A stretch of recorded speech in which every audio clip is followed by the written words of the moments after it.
Real Story.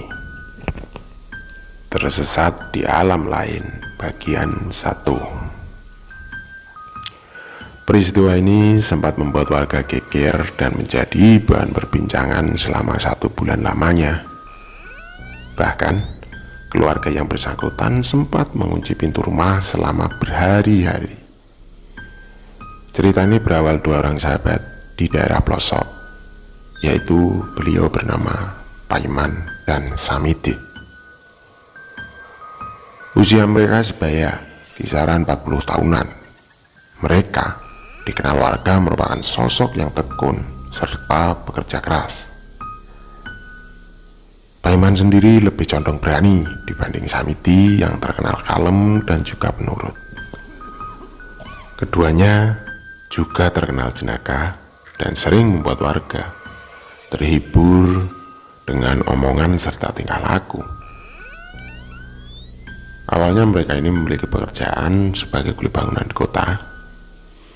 Karena pada saat itu musim hujan dan curah hujan yang rentang waktu singkat, akhirnya mereka hanya memilih di rumah saja, sebab tidak ada pekerjaan pada saat itu. Dan saat mereka bersantai, muncullah ide dari Paiman untuk mendapatkan uang dengan mencari bonsai pohon serut. Paiman teringat ia melihat iklan yang ada di koran bahwasannya bonsai pohon serut harganya ada yang mencapai 5 juta rupiah. Mulailah mereka bersemangat untuk mencari, dan kebetulan di daerah mereka dekat hutan yang banyak terdapat pohon sejenis itu. Saat itu mereka berangkat kisaran jam 4 sore. Cuaca kurang begitu mendukung ketika itu. Mendung dan angin bertiup agaknya mampu merontokkan dedaunan kering. Jalanan pun masih terasa basah, bekas hujan siang tadi. Akan tetapi tekad mereka berdua lebih besar dibandingkan resiko yang akan mereka hadapi. Saat sesampainya di hutan, tiba-tiba Samiti mengeluh perutnya sakit. Karena saat itu hari menjelang sore, Paiman memaksa Samiti untuk menahannya. Mereka berdua tidak punya banyak waktu. Dan saat melewati aliran sungai, Samiti benar-benar meminta Paiman untuk menunggu sebentar. Perut Samiti tidak bisa ditahan ketika itu. Ia ingin buang air besar, walaupun letak sungai pada saat itu kondisinya cukup curam, dan ditambah bebatuan yang dipenuhi lumut-lumut bisa saja terpeleset jika tidak hati-hati. Apalagi saat itu mulai turun gerimis, dan Paiman hanya menunggu di atas sungai berteduh di bawah pohon, sedangkan Samiti turun sampai tebing curam itu. Saat menunggu Samiti, Paiman teringat kalau daerah sekitar hutan ini ada satu buah makam yang tidak terurus, seperti halnya gundukan tanah liat yang di atasnya terletak nisan yang berbentuk batu persegi panjang tanpa ada tulisan nama. Di situ, di dekatnya ada satu buah pohon yang menyerupai pohon serut. Ia teringat bentuk pohon itu cukup bagus, dan karena spontan ia bergegas mengecek. Ia tahu letaknya tidak jauh dari sungai tempat Samiti buang air besar. Dan selang beberapa saat,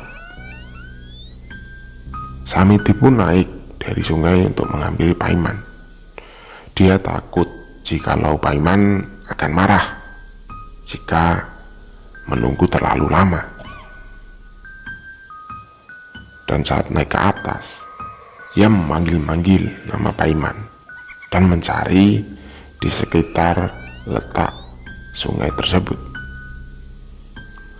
Bukannya mendapati Paiman, ia malah ketemu dengan kakek-kakek yang sedang mencari rumput.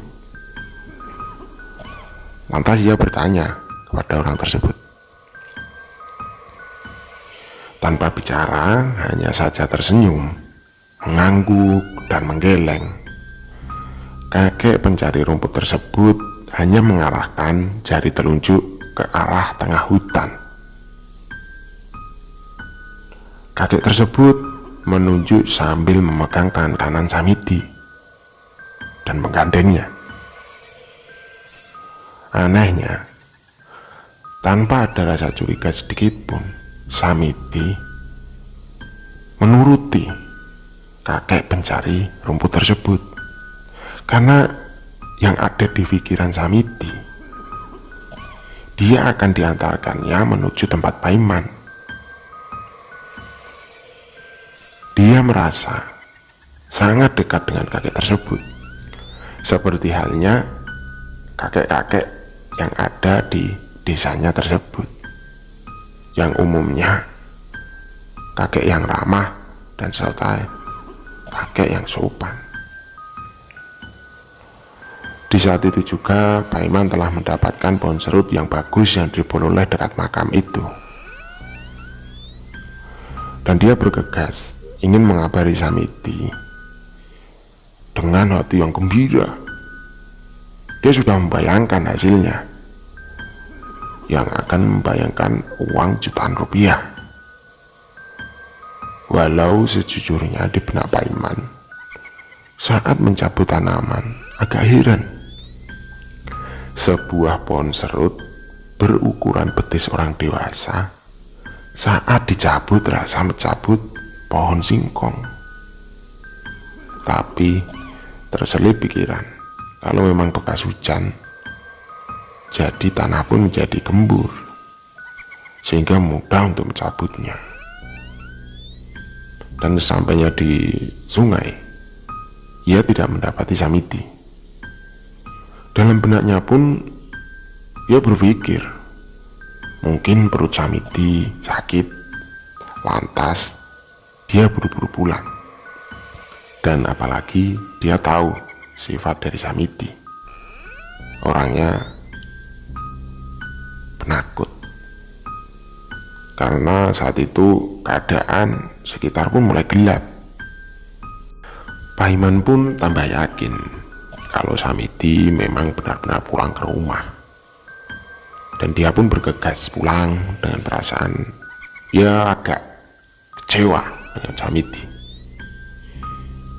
Ketika melewati rumah Samidi pun, Paiman tanpa menengok ataupun mampir untuk melihat keadaan, dia pun lantas langsung menuju rumahnya sendiri. Selang 3 jam kemudian, di antara jam 9 malam, istri Samidi datang ke rumah, menanyakan keberadaan suaminya kepada Paiman. Sontak kaget Paiman saat itu. Ketika berbicara pun dia terbata-bata menjelaskan kronologi saat berangkat sampai pulang mencari pohon serut. Mendengar cerita itu, istri Samidi seketika pingsan. Paiman kebingungan dan teriak-teriak mengundang warga sekitar. Dan berbondong-bondonglah warga tersebut ke rumah Paiman. Beberapa saat mendengar cerita Paiman, warga pun bertekad mencari pada malam itu juga. Berbekal cahaya obor serta membawa alat-alat dapur yang dipukul-pukul serta memanggil-manggil nama Samidi, warga mengira Samidi hilang disembunyikan makhluk halus. Selang lama mencari hingga jam 1 dini hari, belum juga ada titik temu. Warga bersepakat meminta bantuan tokoh ustadz di desa sebelah yang memiliki jarak lumayan jauh. Hingga pada jam 3 pagi, Pak Ustadz baru mulai mencari dengan membaca doa dan ayat-ayat. Suasana saat itu penuh kecemasan, baik warga maupun keluarga Samidi. Bahkan anak Samidi yang paling kecil tidak berhenti menangis dari jam 12 malam sampai saat itu juga. Hingga sampai azan subuh, mulai salah satu warga berteriak ketakutan mendengar suara raungan seperti kucing hutan. Warga lain pun menghampiri dan mencari sumber suara yang ternyata ada di tengah-tengah rimbunnya pohon bambu. Bambu itu berjenis bambu duri atau buluh duri yang memiliki duri tajam serta perih jika mengenai kulit. Duri tersebut menyelimuti seluruh kumpulan pohon bambu tersebut. Warga pun terheran-heran karena tidak mungkin ada kucing di tengah-tengah rimbunnya pohon bambu yang tidak ada celah masuk kecuali lubang tikus. Saat itu salah satu warga memanggil Pak Ustadz untuk melihat keadaan itu. Setelah itu Pak Ustadz membaca doa di sekitar sumber suara, diikuti warga desa membaca surat-surat pendek. Hingga sampai jam 5:30 suara tersebut tidak berhenti. Saat itu Pak Ustadz yakin ada yang aneh dalam rimbunan pohon bambu. Lalu Pak Ustadz memutuskan untuk menebang pohon bambu satu persatu. Sampainya penebangan di tengah-tengah, alangkah kaget para warga, bukannya ketemu kucing, malah Samidi terjepit di antara pohon bambu dengan meraung-raung dan kondisi yang sangat memprihatinkan. Tangan, kaki, bahkan mulut dipenuhi kotorannya sendiri. Saat itu ditemukan Samidi tak sadarkan diri. Warga pun dilema saat itu antara kasihan dan juga jijik. Lantas evakuasi berjalan dramatis. Apalagi saat itu istri Samidi menangis histeris. Dan keesokannya Samidi bertingkah laku aneh. Dia mengaku sebagai prajurit pada zaman Sri Sultan Hamengkubuwono ke-1 yang berjaya pada tahun 1755 hingga 1792. Tak hanya itu, tiap bertemu orang, Samidi selalu mengajak beradu ilmu dengan dirinya.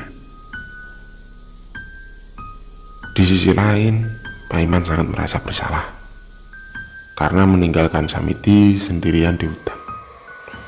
Dia pun merasa terpukul dan berkali-kali meminta maaf kepada istri serta keluarga Samidi.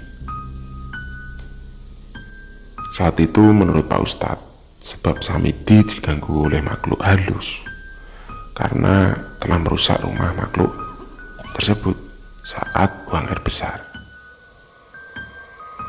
Dan waktu berlalu selang 1 minggu lamanya dan diruqyah selama terus-menerus.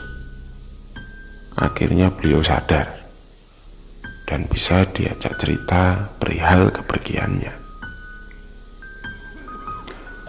Kala itu, menurut penuturannya, saat selesai buang air besar, Samidi tersandung bongkahan batu di dekat tebing. Batu tersebut berbentuk oval dan di tengah-tengahnya berlubang.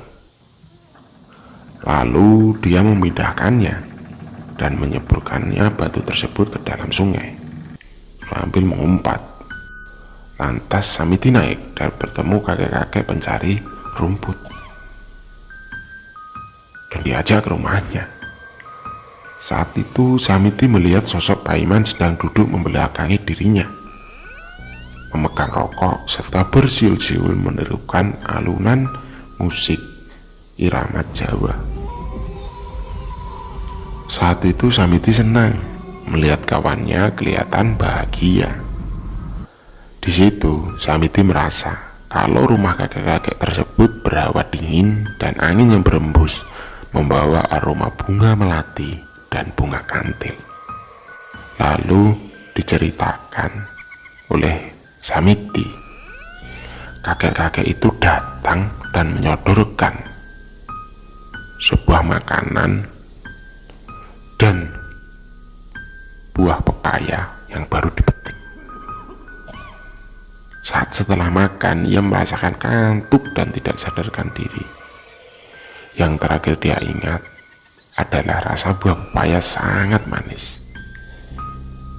Dan ternyata yang Samiti makan bukanlah buah pepaya, melainkan kotorannya sendiri.